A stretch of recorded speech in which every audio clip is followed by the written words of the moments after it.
Welcome to Date Audio. Release your wolf.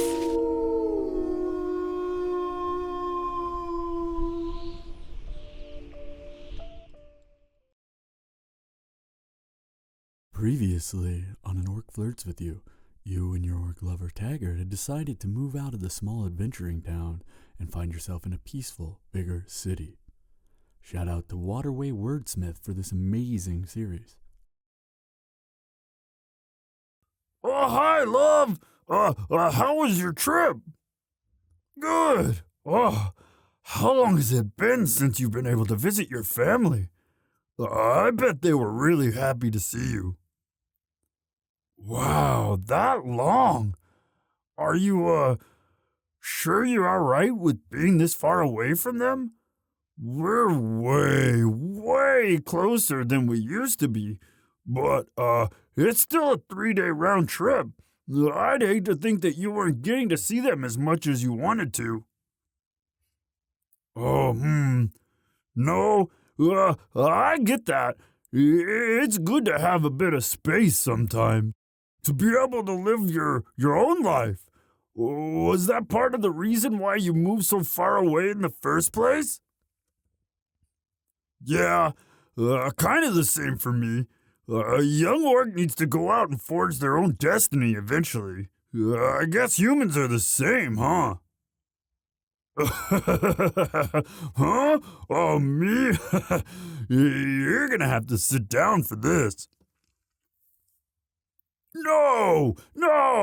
I did not knock somebody out again. I mean, that's not the news I was talking about. I have an actual permanent job already.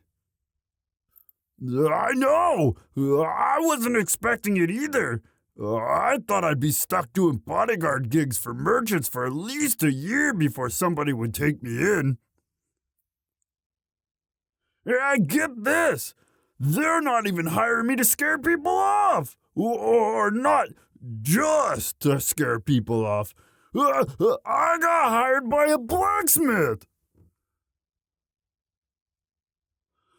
Uh-huh. He does want me to guard the shop, but I'm gonna haul materials, too.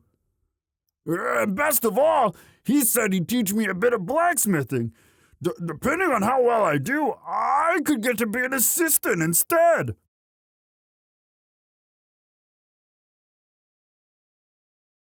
I know! I didn't think I'd ever be anything but another hired muscle. It's not like I dislike it, but I just didn't think anyone would think more of me than that.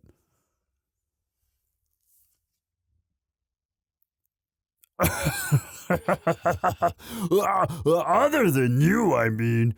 You've always been able to see me better. I've been really surprised by the people out here. I thought I knew what humans were like after meeting the ones at our last home. Crafty, greedy, and clannish. Not all that different from orcs. I guess that was a mistake. Thinking I could know how thousands of people live their lives after seeing a few dozen, all in one little place. After I met you, I found out that humans could be different. Until we moved, you were the only human like that. Soft, kind, sensitive. So then I assumed that all humans in the nicer part of the world were like you.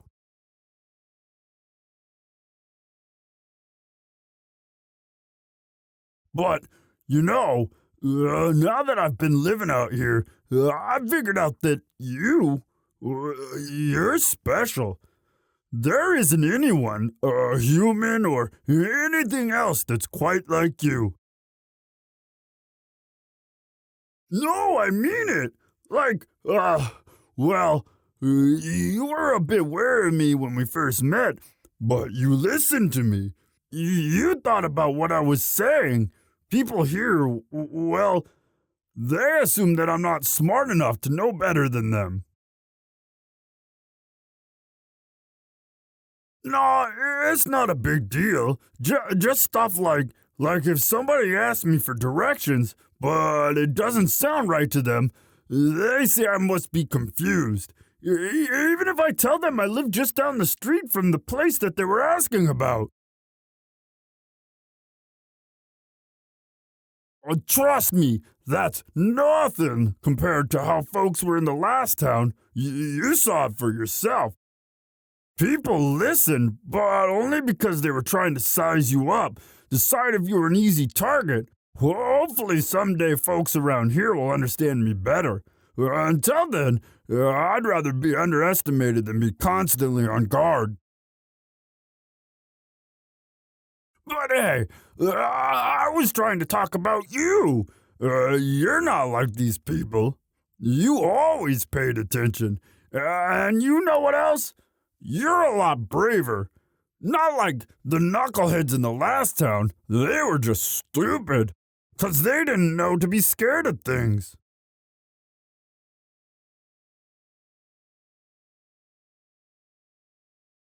The folks here are scared of plenty of things, but they just avoid them. You, though, you do what has to be done, even when you're scared. You put on a brave face for a long time because you didn't want me to worry. That's really something. And that's actually the best thing about you, and the thing that makes you stand out the most. You just care so much. Everyone else here's more or less minds their own business. You do get people who are generous or kind or understanding, like the blacksmith, but only to a point. But you care like nobody else. You put other people's needs first. Huh? No, that's not all of it. There's a lot of other things I like like that face you make when you're eating something you really like. No, it's so cute. You get so into it, like you're focusing everything you have on the plate in front of you. Or how about your eyes? They're just so. I never really understood how eyes could be, deep, until I saw yours. I don't know how to describe what it means, but just, yeah. There's a million things about you, and I love them all. It makes me realize just how lucky I am to run into you.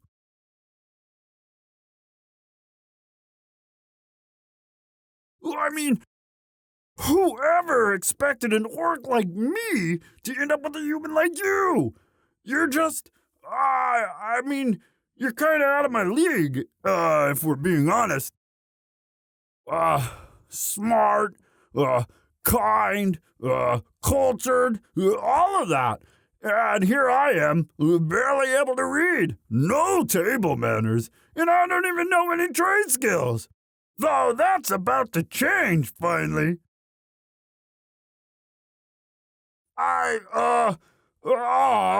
Thanks.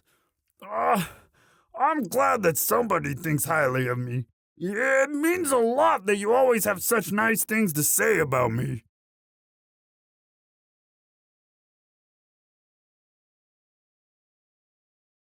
Uh, you really changed my whole life, you know. I thought I'd be hired muscled in that backwater town for the rest of my life. And really, I didn't think I wanted anything more than that. Life was fine, but I realized how much more there was when we met. You made me want to be better and do more. Suddenly, working to earn money for my next drink wasn't enough. I started thinking about the future, about what I needed to do so that I could be good enough for you. No, but really, I want to be my very best for you. You just make me so happy. So I need to make sure that I make you just as happy. It's only fair, right? Orcs always pay off their debts. So, now that you're back and I'm going to start earning more money, I was thinking we should splurge on a really nice romantic dinner. The sort of thing we wouldn't have been able to do before. Any thoughts? No, really. The best thing I was ever able to do before for you was that picnic, which was nice, but mostly because you were there. You deserve something that's really, actually fancy and delicious. Well, sure. We can look around the town sometime soon and see what's there. I don't really think I would be the best judge of what's good and what's not, so we should probably go off of your opinion. I'd offer a home cooked meal, but well, we both know I wouldn't be the one to cook it. I'm trying to get better, but I'm really not there yet. Remember last time? Yeah, in hindsight, I really don't know why I thought all that stuff would go well together just because they all started with R. Anyway, what do you want to do now that you're home? Oh, a reading lesson? Are you sure? I know I need to start learning some of these fancier words, but are you sure you don't want to just relax after your trip? Okay, let me get my book.